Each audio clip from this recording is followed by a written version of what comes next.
একটা আপেল ভেসে যাচ্ছে, সুন্দর আপেল।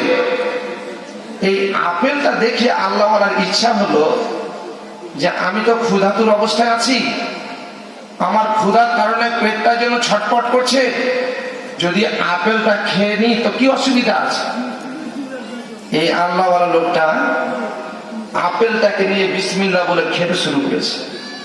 খেয়ে নিল গো। খেয়ে শেষ হয়ে যাওয়ার পরে মনের দিক দিয়ে অশান্তি বিরাজ করছে যে আমি যে আপেলটা খেলাম, এই আপেলটা তো কারো বাগানের হবে। আমি যে ফলটা খেলাম, এই ফলটা কারো তো বাগানের অবশ্যই হবে। মনের দিক দিয়ে অশান্তি বিরাজ করছে। তখন নদীর সাইড দিয়ে হাঁটতে হাঁটতে হাঁটতে হাঁটতে গিয়ে আপেলের বাগান সন্ধান করছে। কোন জায়গায় আপেলের বাগানটা? নদীর ধারে একটা সুন্দর আপেলের বাগান। বাগানের ভিতরে বাগানের মালিক সেই লোকটা ভাড়া দিচ্ছে। এই লোকটা তখন গিয়ে বলছে, বাগানের মালিক, আমি আপনার বাগানের একটা আপেল খেয়েছি, একটু আমাকে ক্ষমা করবেন না, একটু আমাকে মাফ করবেন না? বাগানের মালিক উত্তর দিতে লাগলো, ও আল্লাহর বান্দা, তুমি আমার বাগানের আপেল খেয়েছো, খাওয়ার পরে তুমি আমার কাছে ক্ষমা চাইতে এসেছো, তুমি আমার কাছ থেকে মাপ চাইতে এসেছো। শোনো আল্লাহর বান্দা, তুমি আমার কাছ থেকে মাপ পাওয়ার যোগ্যতা রাখো না। আর আল্লাহ তাআলা বান্দাদেরকে বলছেন, বান্দারে শুনে নাও, খুদিল আফওয়া ওয়া আমুর বিল উরফি ওয়া আরিজ আনিল জাহিলিন। ছোট্ট আয়াতে আল্লাহ তাআলা তিনটা কথা বলে দিচ্ছেন। খুদিল আফওয়া, ওরে আমার বান্দা বান্দিরা, তোমরা ক্ষমা করতে অভ্যস্ত হও। যদি কেউ ভুল করে দেয়, কেউ যদি অপরাধ করে দেয়, তাহলে তুমি ক্ষমা দৃষ্টিতে তাকাও। আল্লাহ তাআলা শোনাচ্ছেন। এই লোকটা বাগানের মালিকের কাছে গিয়ে বলছেন, বাগানের মালিক, একটা আপেল খেয়েছি, এই অপরাধে আপনার কাছে আমি ক্ষমা চাইছি, আপনি আমাকে মাফ করে দেন, আপনি আমাকে ক্ষমা করে দেন। বাগানের মালিক বলছেন, আল্লাহওয়ালা রে, ও আল্লাহর বান্দা, শুনে নাও, শুনে নাও, তুমি যখন আমার বাগানের আপেলটা খেয়েছো, আমি তোমাকে ক্ষমা করব না, মাফ করব না। আরো মনের মধ্যে অশান্তি যে মাফ করবে না, আমি আপেল খেলাম, আমাকে মাফ করবে না। আজান হলো, বাগানের মালিক নামাজের জন্য মসজিদ ছিল। এই লোকটাও পিছন পিছন মসজিদে নামাজের শেষে মসজিদের গেটে দাঁড়িয়ে আছে, কি আমাকে ক্ষমা করাতেই হবে, আমাকে মাফ চাইতেই হবে। লোকটা যখন বাগানের মালিক বেরিয়ে যাচ্ছে, তখন সেই আপেল খানেওয়ালা লোকটা বলছে, মালিক ক্ষমা করেন না, আমাকে মাফ করেন। তখন বলছে, মাফ হবে না। বাড়ির দরজায় যখন ঢুকতে যাচ্ছে, তখন বলছে, ক্ষমা করে ঢুকেন, বাড়িতে তো ঢুকে যাচ্ছেন, আপনি আমাকে ক্ষমা করেন। তখন বাগানের মালিকের উত্তর শোনেন, ও আল্লাহর বান্দা,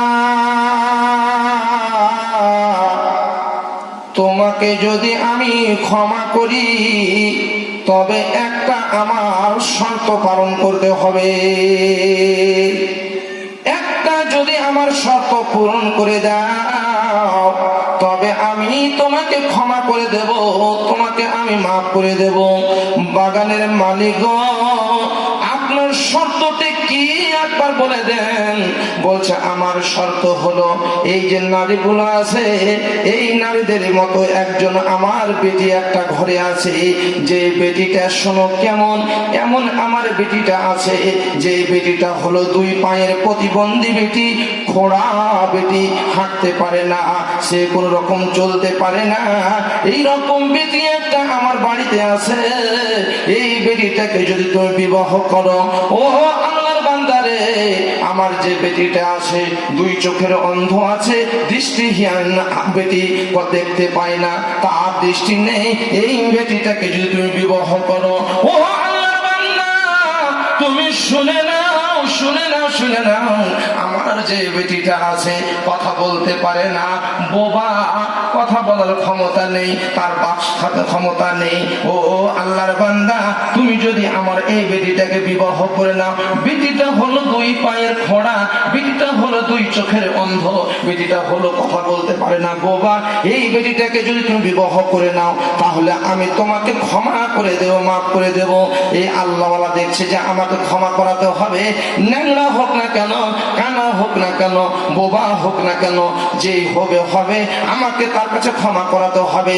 যেই লোকটার বাগানের আপেল আমি একটা খেয়েছি, লোকটার কাছে যতক্ষণ পর্যন্ত আমি ক্ষমা না করে নেব ততক্ষণ পর্যন্ত মনে শান্তি আসবে না, মনে আমার শান্তি আসবে না। বলে বলছে আমি রাজি, আপনার ওই প্রতিবন্ধী বেটিটাকে বিয়ে করে নেব, আপনার সেই দৃষ্টিহীন বেটিটাকে বিয়ে করে নেব, আপনার জবানের বোবা বেটিটাকে বিবাহ করে নেব, আপনি বিবাহ করিয়ে দেন।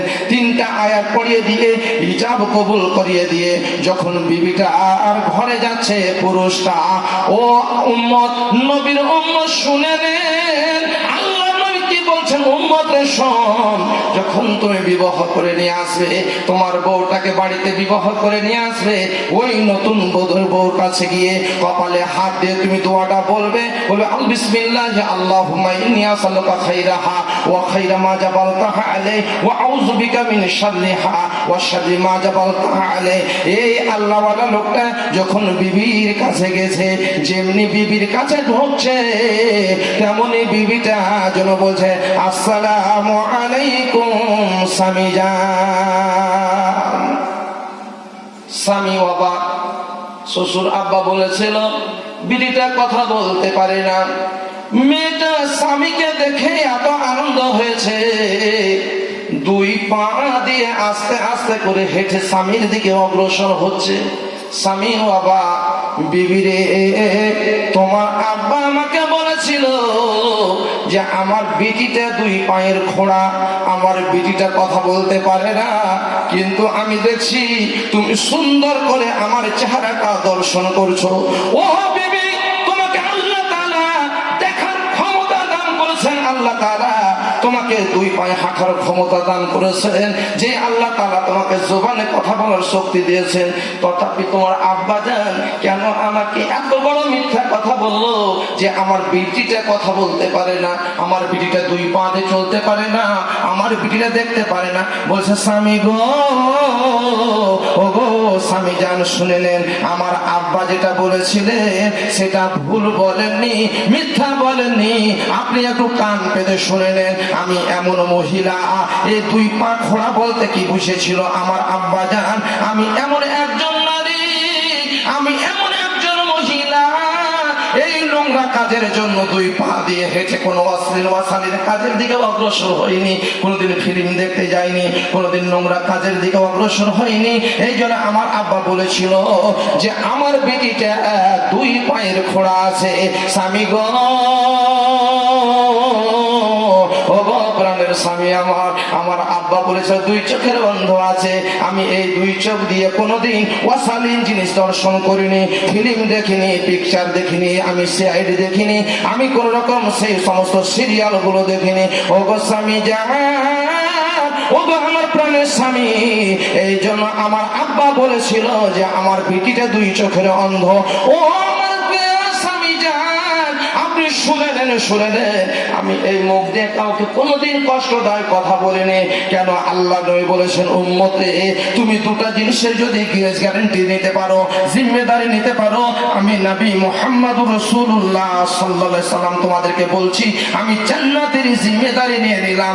মাইয়াজমাল্লি মা বাইনা লিহাইহি ওয়া মা বাইনা রিজলাইহি আদমান লাহুল জান্নাহ। তুমি যদি ইজ্জতের হেফাজতের গ্যারান্টি নিয়ে নাও মা ও বাবা, জীবনের দল, এই শরমগাহের যদি কেউ কন্ট্রোল করতে পারে, হেফাজতের দায়িত্ব নিয়ে নিতে পারে, আর এই দুই ঠোঁটের মাঝে একটা যে জবান আল্লাহ তাআলা দান করেছেন, যে জবানের দ্বারা মানুষকে আমরা কথা বলে থাকি, দূরের মানুষকে কাছে করে নিতে পারি, কাছের মানুষ দূরে হয়ে যায় এই জবান দিয়ে।